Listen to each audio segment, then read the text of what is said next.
Andrew's road to success has been a rocky one.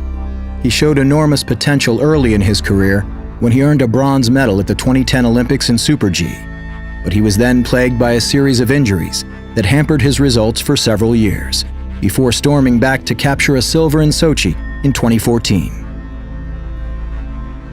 At the end of my big injury cycle between 2010 and 2014, through the process of trying to come back, I felt like I got there in terms of my skiing, but I just never got there in terms of my mental.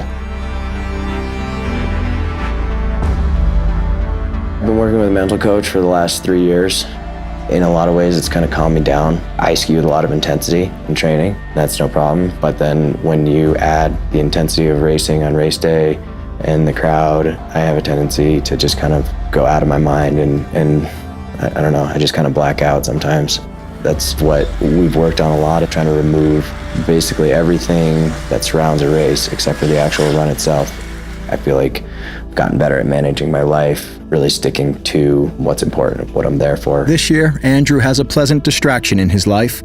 His wife and baby girl are spending the season with him in Europe, so he can enjoy his family and focus on racing.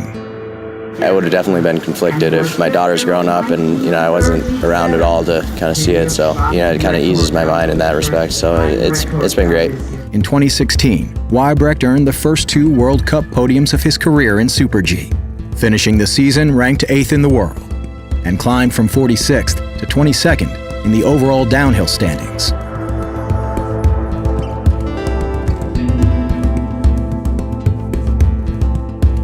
This year, I wanted to build on that success that I had last year.